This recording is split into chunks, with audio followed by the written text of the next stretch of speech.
দেখো খাইতে যাবে কিন্তু ওই জায়গাটা ধার আছে। চালের প্যাকেট একটা জোগাড় করো।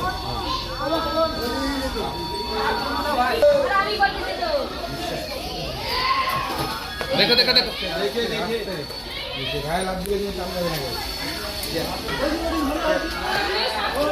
যাচ্ছে না যাচ্ছে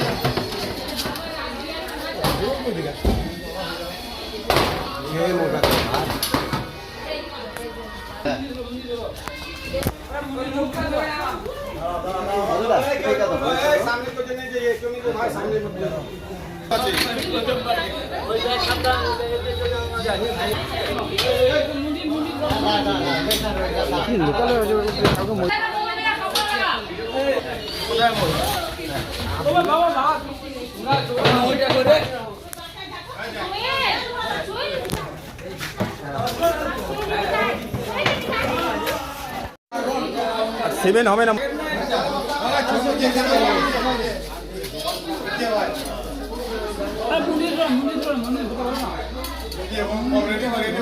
জান বাঁচবে দাঁড়া।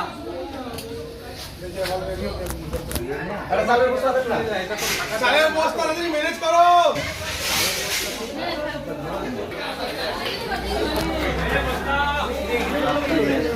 আরো বড় বস্তা লাগবে।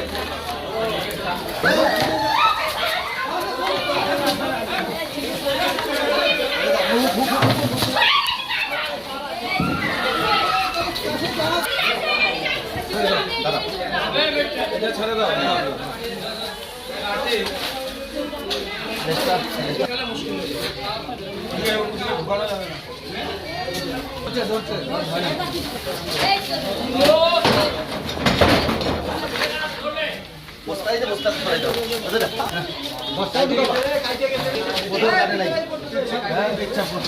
আরে পেছা পড়তো পেছা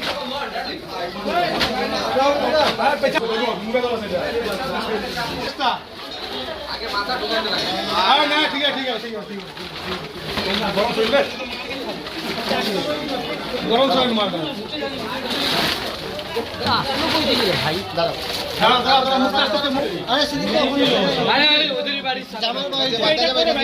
আজকে শহরের প্রাণকেন্দ্রে এত বড় অজগর আগে কোনো উদ্ধার করেননি, এত অজগর উদ্ধার করছে, আজকে কি দেখলেন কিভাবে?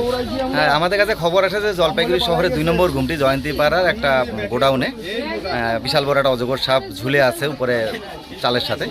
খবর পেয়ে আমরা আসি, এসে প্রায় 15 ফিট লম্বা এবং প্রায় 30 কেজি ওজনের একটা অজগর সাপ, পূর্ণবয়স্ক অজগর সাপকে উদ্ধার করেছি। এবং এটা অবশ্যই চিন্তার বিষয় যে এতদিন জঙ্গল ছেড়ে অজগর লোকালয়ে আসছিলেন, কিন্তু এবার লোকালয় ছেড়ে শহরে চলে আসা এটা সত্যিই চিন্তার বিষয় এবং বন দপ্তরকে এটা নিয়ে একটু রিসার্চ করা উচিত। কি মনে হয় কোথা থেকে আসতে পারে? না, অ্যাকচুয়ালি বৈকুণ্ঠপুর জঙ্গলের থেকে যে নদীগুলো আছে, নদীর থেকে ড্রেনের একটা সংযুক্ত শহরের আছেই, এবার নদী হয়ে ড্রেন হয়ে শহরে আসতেই পারে। এবং এই অজগরটা নিয়ে আমাদের কাছে অনেকদিন আগে একবার খবর গেছিলো জয়ন্তীপাড়া থেকে, কিন্তু সেদিন আমরা আসার পরে আর সেখানে রেস্কিউ করা যায়নি, কারণ এমন জায়গায় চলে গেছিলো আর খুঁজে পাওয়া যায়নি।